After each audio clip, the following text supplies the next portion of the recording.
Rain lashed against the window panes, each drop a tiny fist beating against the glass. Alex pulled the covers tighter around himself, the rumble of distant thunder vibrating through the floorboards.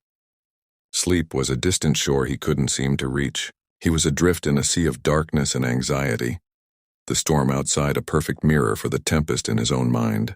He squeezed his eyes shut, trying to force the weariness to take hold, but his senses remained stubbornly alert, tuned to every creak and groan of the old house.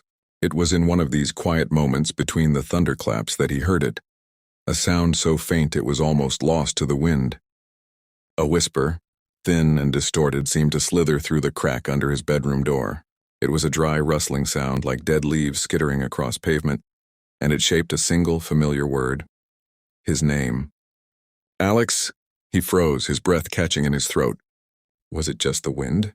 A draft playing tricks on his tired mind? He waited, heart pounding a frantic rhythm against his ribs. The house settled back into its groaning symphony, and for a moment, he thought he had imagined it. Then it came again, a little clearer this time, a little closer. Alex. It was undeniably a voice, and it was coming from somewhere inside his house. Throwing back the covers, Alex swung his legs over the side of the bed. He crept to his bedroom door and eased it open, peering into the inky blackness of the hallway. The shadows thrown by the occasional flash of lightning were long and distorted, turning familiar shapes into monstrous silhouettes. The whisper returned, a siren's call drawing him forward. Alex. It was coming from downstairs. He moved with a fearful caution, his hand trailing along the wall for guidance.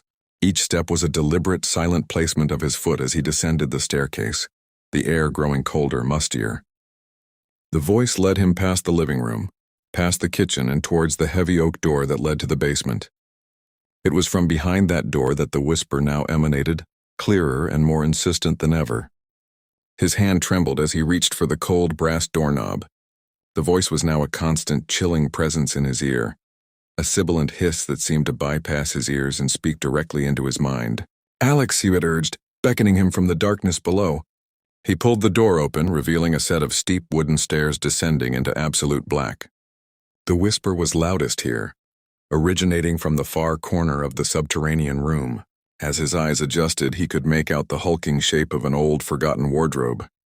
The voice was coming from inside it. With a final deep breath, he crossed the stone floor and yanked the wardrobe door open. Inside, where he expected to find old coats and boxes, there was only a large, dust-covered mirror. And in the mirror, a reflection of himself stared back, but it was wrong.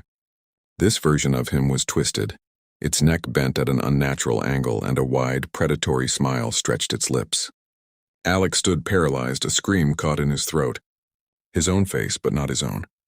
The thing in the mirror was a grotesque parody, its eyes gleaming with a malevolent intelligence that chilled him to the bone. As he stared, frozen in a state of pure terror, the reflection slowly raised its hand. It moved with a horrifying deliberation, its fingers long and thin like a spider's legs.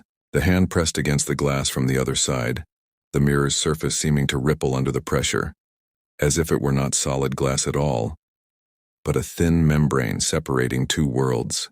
Alex could only watch, his heart feeling as if it had stopped altogether, as the twisted smile on his own face widened even further.